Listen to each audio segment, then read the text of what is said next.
uma alegria muito grande participar desse momento, que marca a retomada da CEMTEC, porque afinal ele faz parte de um projeto que é estratégico para o país.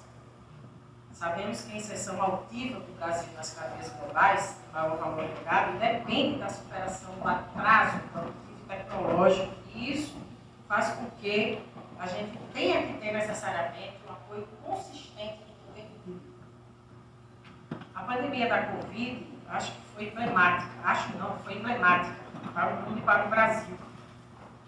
Junto com a guerra da Ucrânia, foram dois fenômenos, fatos objetivos, que evidenciaram os efeitos perversos da dependência e das vulnerabilidades do país em desenvolvimento. Afinal, a disputa da geopolítica, ela tem uma variável da disputa do domínio tecnológico que é evidente. E esses acontecimentos forçaram um rearranjo das cadeias produtivas regionais e locais. E é esse lugar político que tem o CNPq, e esse lugar da geopolítica, esse lugar da soberania, esse lugar da autonomia do país, principalmente nessas áreas mais sensíveis da cadeia global. Por isso que nós, ao revertermos o processo de liquidação, estamos atendendo a essa perspectiva, a essa convicção, a esse conceito que envolve as nossas forças políticas e o governo do presidente Lula. É por isso que ele estava atento e comemorou o resultado que nós obtivemos esse mês. A retomada operacional da CEMTEC, ela vai se dar sobre algumas bases que moveram os debates nesse período. Primeiro, o estágio em que ela se encontrava. Por óbvio, nós temos que ter esse ativo.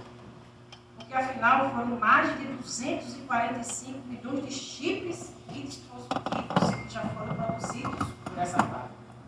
Também nós conquistamos, nesse período, 45 patentes.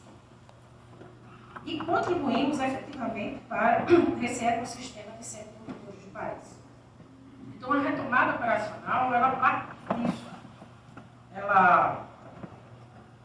A nossa agenda de retomada, ela passa pela produção dos componentes de logística, de identificação veicular e animal. É o retorno ao mercado dos principais clientes anteriores que já estão nos procurando. Também, a nossa pretensão é que já no ano que vem a gente possa retomar a produção com os equipamentos e com a capacidade instalada que nós temos hoje. Mas também, e concomitantemente, nós vamos requalificar a infraestrutura alinhada à nova rota tecnológica que nós determinamos. Então, essa reposição de equipamentos básicos, investimentos em novas máquinas, ela vai se dar como se fosse a gente andando e trocando pneu do carro. Esse é o roteiro que nós estamos estabelecendo para, no futuro, consolidar um plano de negócios na nova rota tecnológica. Então, nós temos a perfeita compreensão de qual é o nosso lugar nesse mercado. Existe, por óbvio, um nicho diferenciado. Tem uma produção de alta complexidade, que respeita a escala nanométrica, e existe um lugar para a mega-complexidade e escala nanométrica, que é o que é compatível com o nosso estágio aqui da CEMTEC. Esse é o caminho que nós estamos apostando e verificando. Então, as novas rotas tecnológicas que o grupo de trabalho interministerial consulta, e é claro que essa consulta ela vai continuar, porque nós, por óbvio, temos pessoas envolvidas que pensam no assunto, que discutem, que dominam e que a gente quer ouvir para poder fazer a aposta acertada. Mas nessa primeira resultado dessa ausculta que foi feita, nós estamos fazendo dois tipos de aposta. É o setor automotivo e o setor da energia renovável. O setor automotivo é um setor emergente, com os carros elétricos, e no caso do Brasil, é uma opção pelo líquido, exatamente porque nós acumulamos expertise na biomassa biomassa, como é o principal estrela nossa, que é o etanol, e que não tem sentido que a gente não perdoe nesse caminho, porque o caminho do setor elétrico, do carro elétrico, né, sem considerar o etanol, seria uma desvantagem competitiva sem menor necessidade, porque ela continuará gerando, né, um impacto na atmosfera limpa que nos interessa, e que é o grande debate que nós temos no mundo. Então, uma outra variável que nós estamos procurando observar é a tecnologia emergente do carbeto de silício, que será também uma inovação que nós vamos percorrer, porque afinal o carbeto de silício ele suporta maior tensão, ele também a maiores temperaturas, né, suporta maiores temperaturas e também tem ganhos significativos de eficiência energética. Então, tudo isso é compatível, como eu disse aqui, com a infraestrutura atual da nossa fábrica e com a retomada operacional. Então, aqui ninguém está fazendo algo que não seja efetivo, algo apenas pela vontade política, que é grande, de exatamente nós nos inserirmos nessa área tecnológica, nessa área do conhecimento. Mas tem a ver com a realidade, com as nossas potencialidades. Afinal, nós somos líderes da transição energética do mundo.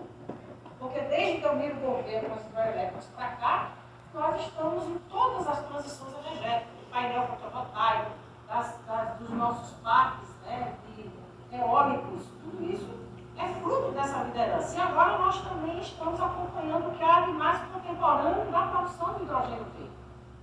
Então nós estamos exatamente em duas rotas que têm tudo a ver com o Brasil, com as nossas características, com as nossas vocações, com o nosso acúmulo de conhecimento. Então, o foco da transição energética e da transformação digital, que é um agente do mundo, nós vamos entrar exatamente nessas duas rotas, nesses dois grandes desafios. O mercado mundial hoje está em forte expansão na eletrificação veicular, como todos estão assistindo. O crescimento anual desse mercado há cálculos, né, que ele vai entrar no impulsionamento de 34% por ano. E nós precisamos exatamente dessas aplicações industriais e energias renováveis para poder se adaptar a esse crescimento emergente, né, do mercado que está nesse momento de forte expansão. Então, a demanda por chips de carbono de silício vai continuar superando a oferta. Nós tivemos crise de oferta de semicondutores e o carbono de silício ele vai continuar superando. E, por isso, é uma janela de oportunidades a partir de 2027, quando nós vamos estar aptos a entrar no mercado. Esse é o que nós temos debatido.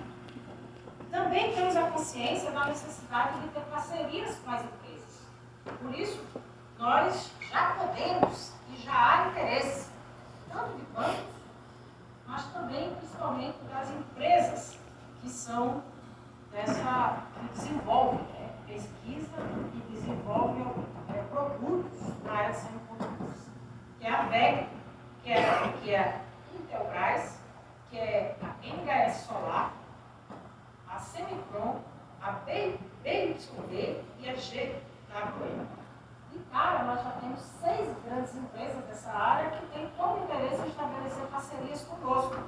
Porque nós sabemos que, pela complexidade, né, pela pujança, né, pelo tamanho do que nós estamos fazendo, nós vamos precisar de grandes parceiros nessa empreitada.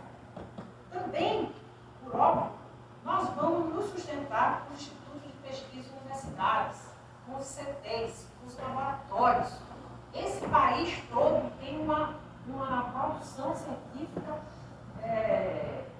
pujante, significativa na área de semicondutores. Quando a gente vai visitar o CNPEM, que nós visitamos, uma deputada da área lá conosco, você vê lá que eles têm uma sala limpa e que eles estão produzindo ainda no silício, né, mas procurando exatamente descobrir e pesquisa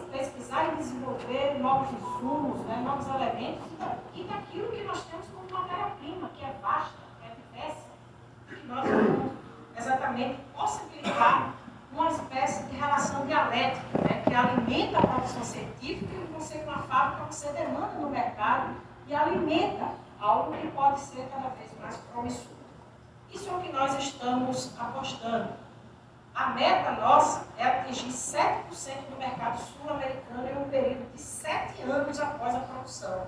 Porque, afinal, gente, não há nem algo em risco de inovação sem o poder público, sem o investimento. Isso é histórico no mundo e no Brasil.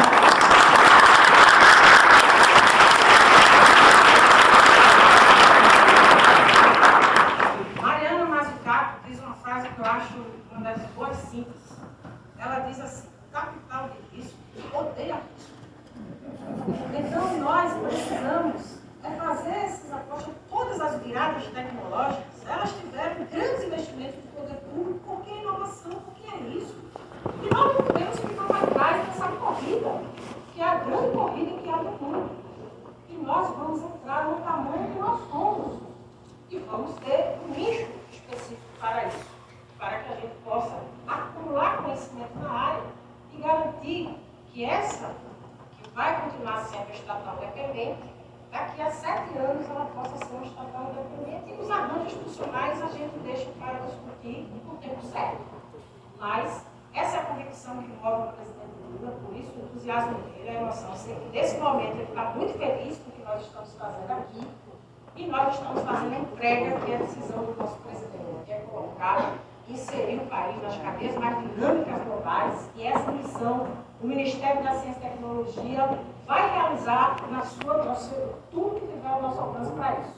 Por isso que no PAC nós vamos ter recursos para poder dar continuidade aos 5 contribuintes que nós temos lá, no CNPEM, que vai se ligar ao laboratório de 4ª geração, o NB4, que é um laboratório de manipulação de micro-organismos, que será singular no mundo.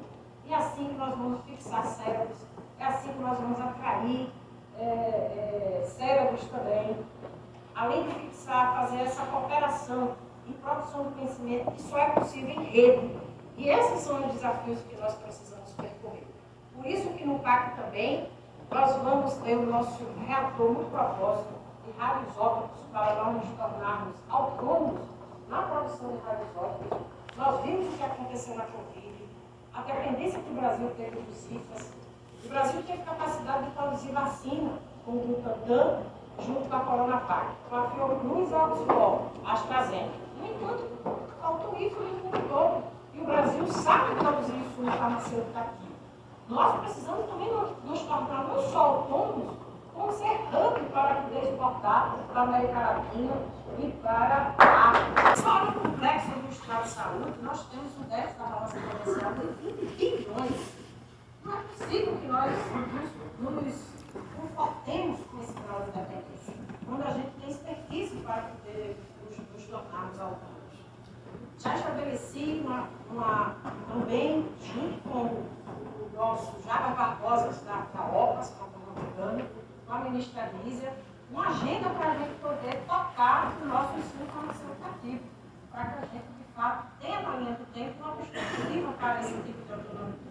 E assim nós garantimos a liderança que o Brasil merece, porque nós temos a maior biodiversidade do planeta, nós temos um povo diverso e miscigenado, que é um grande ativo do povo brasileiro, que garante uma diversidade enorme da nossa inteligência, da nossa diversidade, que é retratada nessa produção científica, e não podemos também nos acomodar com a produção científica que é incorreta no mundo. Nós estamos na segunda ou 13ª posição no ramo de produção científica, tentando amargamos aí o 49º lugar em inovação.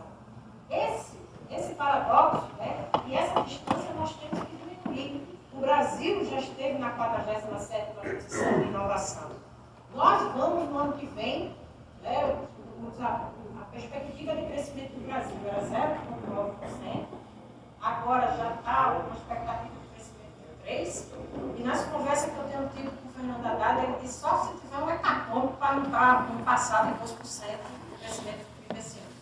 O que vai colocar o Brasil novamente na posição da 8ª economia do mundo, a 8ª economia do mundo não pode ser 49º lugar em inovação. Enfim, eu quero mais uma vez agradecer, fazer um agradecimento muito especial ao meu sempre ministro e amigo Sérgio Rezende, que junto com Adão Vilaverde fizeram um fortíssimo debate de ideias, luta de ideias, formulando textos para poder fazer um enfrentamento na luta de ideias interna principalmente, né, que nós obtivemos nesse período todo.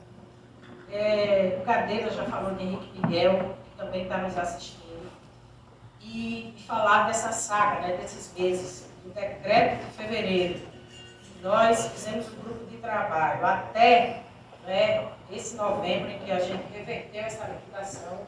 Nós percorremos um longo caminho e agora Maria do Rosário vai poder botar lá na LDO, porque agora não é mais uma fábrica de liquidação. Então, eu só quero terminar, né, dizendo que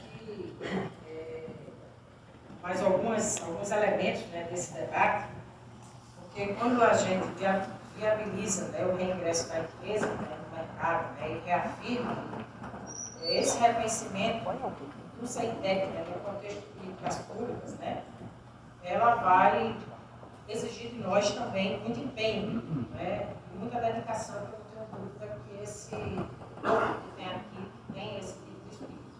Não é à toa que está político em peso do Rio Grande do Sul, por exemplo, por isso que eu fiz questão de citar todo deputado, vereador, deputado estadual, governo do Estado, prefeitura, porque esse é o espírito que tem que nos mover, né? Todos movidos por uma ação, uma agenda de reindustrialização, que tem 6 escolhas, né? São 6 grandes programas em que está dentro desse contexto, dessa agenda. Então, a gente vai participar desse setor de semicondutores, de componentes avançados, né? Os enormes subsídios dos países desenvolvidos não podem nos intimidar quando perguntam, né, diz assim, mas vai colocar 500 milhões até 2026? Eu pergunto, você sabe como é que está lutando a China nisso? Como é que está lutando os Estados Unidos nisso? Quando a gente olha para o cenário, a gente vê que nossos investimentos são ínfimos diante da disputa da geopolítica. E nós vamos fazer bonito com esses 500 milhões, com 2 bilhões nós vamos estar na cena. É isso que importa, que nós vamos entrar ali nessa categoria de quem vai desenvolver o conhecimento nessa área. Então, os enormes subsídios, né, é exatamente para sair da dependência dessa cadeia global de suprimento de chips. Né? E por isso que nós perdemos um tempo, né, com a liquidação do CETEC, no momento em que nós estávamos fechando o processo da transferência tecnológica. E então a CETEC vai ser essa oportunidade para o Brasil procurar o conhecimento tecnológico produtivo para poucos países do mundo, né, que possuem, né, esse domínio. Então a gente tem recursos altamente qualificados para isso. A gente tem uma sofisticada infraestrutura que vai melhorar ainda mais. Tem capacidade para operar diferentes rotas tecnológicas. Apenas estamos começando por essas duas. Mas porque elas também estão alinhadas às políticas de inovação e a reindustrialização de novas bases, que foi anunciada pelo governo presidente, reafirma aqui a parceria com empresas, universidades, pesquisa. A gente tem essa solução da fabricação de dispositivos que atendem a esses desafios globais, como é esse que eu repito, da transição energética. Podemos fornecer insumos para painéis fotovoltaicos, a dependência que a gente tem de chineses é enorme nessa área. Nós produzimos painéis, mas não temos painéis fotovoltaicos. Vamos entrar, repito, veículos elétricos e híbridos, e lembrando dessa nossa condição histórica, né, de termos a matriz energética mais limpa do mundo, que tem potencial para a gente continuar no protagonismo global na transformação energética. Então, para exercer essa liderança, precisamos somar esses esforços, e é isso que a gente veio anunciar aqui. Por isso, viva, né, esse ecossistema que está, mais uma vez, se afirmando no contexto do Rio Grande do Sul, né, dos gaúchos, com o apoio dos pernambucanos e das pernambucanas. Porque também Pernambuco não pode ficar para trás.